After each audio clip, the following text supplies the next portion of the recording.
Selamat pagi, jemaat dan saudara yang dikasihi Tuhan. Pagi yang indah ini, mari kita merenungkan satu ayat firman Tuhan dalam Lukas 14, ayat yang ke-33. Demikian pula lah tiap-tiap orang di antara kamu yang tidak melepaskan dirinya dari segala miliknya, tidak dapat menjadi muridku. Saudara, ayat ini Lukas 14 mencatat saudara, ada sebuah saudaraku kondisi yang Tuhan Yesus sampaikan kepada orang-orang yang mendengar pengajarannya pada saat itu. Yesus baru saja melakukan banyak mujizat, saudara. Lalu kalau kita baca dalam ayat yang di atasnya, banyak orang berbondong-bondong mengikut dia. Rupanya saudara, banyak orang datang mengikut Yesus bukan karena benar-benar mau menjadi murid Tuhan yang sejati. Tetapi mereka datang dan mengikut Yesus karena mungkin minta disembuhkan, karena mungkin terpesona dengan kuasanya, karena mungkin saudaraku terpesona dengan semua berkat yang bisa diberikan oleh Tuhan Yesus. Tetapi ketika orang banyak itu datang, Yesus saudaraku memberikan panggilan supaya mereka menjadi murid. Apa artinya? Panggilan untuk menjadi seorang murid itu ditujukan untuk siapa saja. Itu sebabnya saudaraku, menjadi murid bukanlah hal yang eksklusif, tetapi menjadi panggilan buat setiap orang-orang Kristen yang mau mengikut Tuhan sungguh-sungguh. Bahkan siapapun yang mau percaya dan mengiring Tuhan sungguh-sungguh. Nah, renungan pagi ini kita akan melihat ada 3 saudaraku harga yang harus dibayar untuk menjadi seorang murid yang sejati. Bukan murid murahan, bukan murid yang palsu. Itu sebabnya ada harga yang harus dibayar. Apa saja?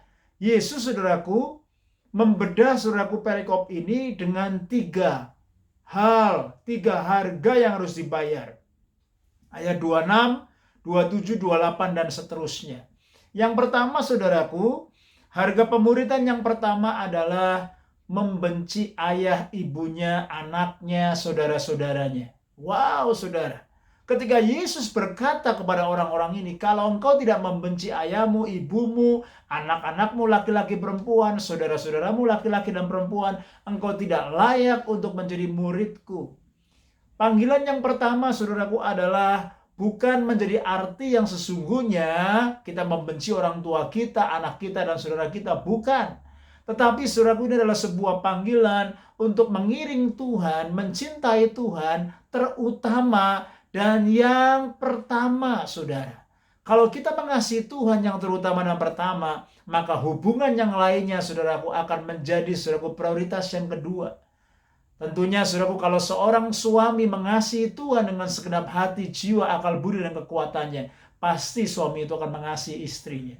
Demikian juga setiap kita, Tuhan panggil untuk kita mengasihi Tuhan sungguh-sungguh, lebih daripada kita mengasihi suami, istri, anak-anak kita, bahkan orang tua kita, bahkan saudara-saudara kita yang lainnya. Panggilan yang pertama, saudaraku, begitu saudaraku berbicara di hati kita.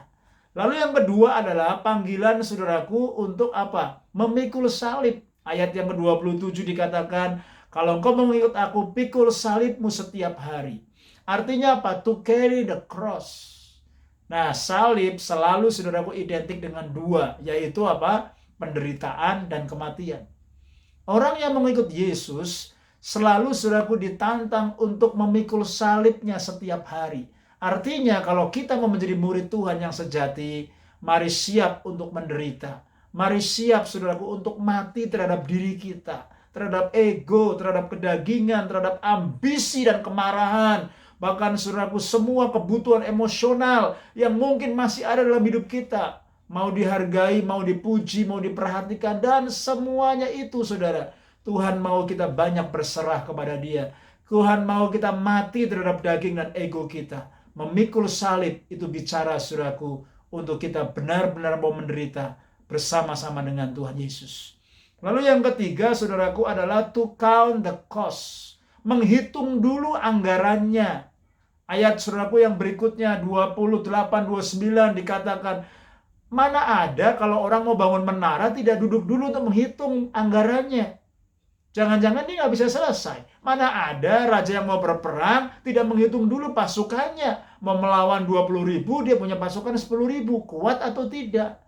Kalau orang tidak meninggalkan segala sesuatunya, tidak layak menjadi muridku, kata firman Tuhan. Apa artinya? To count the cost, Tuhan mau, saudaraku, setiap kita menghitung dulu harga yang harus, saudaraku, kita bayar ketika kita mengikut Tuhan. Karena mengiring Tuhan, itu bukanlah perjalanan romantis yang terus-menerus masa bulan madu. Bukan. Tetapi mengikut Kristus, saudaraku, adalah sebuah perjalanan seumur hidup. Discipleship journey seumur hidup. Di mana, saudaraku, kita mau belajar yang namanya costly sacrifice. Ada pengorbanan-pengorbanan yang besar. Dan saya ingin kasih tahu saudara, mengiring Tuhan menjadi murid Tuhan yang sejati, itu costly, but rewarding.